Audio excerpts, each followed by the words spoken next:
José, cuéntanos qué está pasando con el petróleo que finalmente superó la barrera de los $50 el barril. Ya, perfecto. Si miramos el fortalecimiento del petróleo, tenemos que analizarlo de un mes atrás, que fue, por ejemplo, cuando hubo un incendio forestal muy grande en Alberta, es una de las provincias, de las regiones más ricas de petróleo a nivel mundial y dentro de Canadá. Eso generó que la oferta canadiense se redujera a la mitad, por ende, menor oferta generaba que el precio suba. Es algo que es una relación directa que hay entre cuanto menos oferta el precio sube rápidamente. En el caso de las materias primas, la evolución de los precios es muy sensible en ese caso. También tenemos conflictos, digamos, paramilitares en Nigeria. Nigeria es el principal productor de petróleo de África y la principal economía. Hace un par de años que ya está muy por encima de Sudáfrica en este sentido. Entonces, hoy en día Nigeria, por ejemplo, pasó de estar produciendo 2.2 millones de barriles a 1.5. Y esto también es un factor que, si sumamos lo canadiense, estaría generando un faltante en la producción de aproximadamente 2,5 o 3 millones de barriles. Y eso es un gap, es un espacio bastante importante considerando que tanto la oferta como la demanda, las distancias que hay entre una y otra se está reduciendo. Hoy en día hay más o menos la oferta está superando a razón de 1 millón de barriles a la demanda. Antes era más, era entre 4 y 5. Entonces, que haya menor oferta, que la demanda aumente, como en el caso de China, que vemos las últimas cifras y confirmaron de que son más sólidas las importaciones de petróleo.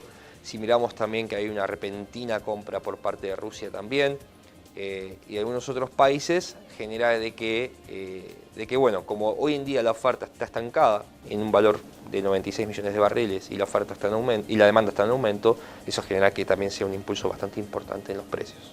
¿Y entonces es posible que esta alza del petróleo se mantenga? O sea, si lo miramos por el lado fundamental del petróleo, van a volver. El único factor que hoy en día está incidiendo más en el caso del petróleo es el debilitamiento del dólar y lo vemos en no solamente en las materias primas, sino también lo vemos en los índices bursátiles. Por ejemplo, que el S&P está muy cerca de alcanzar los máximos históricos.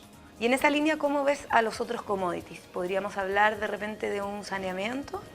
Es muy endeble. En realidad, si lo miramos desde la canasta de las materias primas, el que siempre guía un poco la evolución de los precios es el petróleo. Si el petróleo sube, tú ves que el resto de las materias primas se contagian de esa alza y también suben.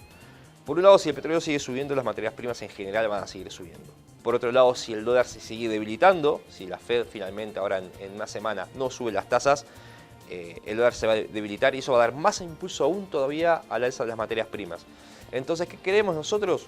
De que podría por lo menos subir aproximadamente un mes más con precios sólidos al alza y luego debería haber una corrección que ubicaría nuevamente al West Texas cercano a los $45 el barril. ¿Qué niveles ves para el petróleo para fin de año? Fin de año estoy viendo entre 40 y 43, 40 y 45 el West Texas y el Brent ya estamos viendo que está entre los 47 y los 52. Esos son los rangos de valores. Si quieres llevarlo a un promedio, en realidad, digamos que cierra el año en 45 aproximadamente el West Texas y el Brent debería cerrar en torno a los 49. O sea que ese poco diferencial que hay entre el West Texas y el Brent, que hoy en día está aproximadamente casi $1, se va a ampliar nuevamente y va a los niveles históricos o normales de entre 3 y 4 dólares de diferencia entre una variedad y otra variedad. Por último, finalmente, ¿esto afectará al precio de las bencinas en nuestro país? Va a afectarlo, sí. ¿Qué pasa? Si miramos la evolución de las bencinas en el caso de la ENAP, siempre utiliza el tipo de cambio de 2 semanas atrás. Si bien vemos que el tipo de cambio ahora bajó, está muy cerca a 6.70, no vamos a ver una caída en las bencinas. ¿Por qué? Porque el tipo de cambio que se fijó, o que se va a fijar ahora para los precios de esta semana, está en 6.94. Por ende, ¿qué va a pasar ahora? Vamos a ver que esta semana va a haber un aumento de bencinas de vuelta. Seguramente la semana que viene va a haber un aumento de bencinas de vuelta. Pero la tercera semana veamos una corrección. ¿Por qué? Porque van a utilizar un tipo de cambio mucho más abajo del que se está tomando de referencia. Y además porque estamos esperando en casi un mes una nueva corrección en el petróleo. Entonces, una caída en el petróleo y una caída en el tipo de cambio podría generar que ya luego de 12 semanas al alza veamos una corrección en las vencidas.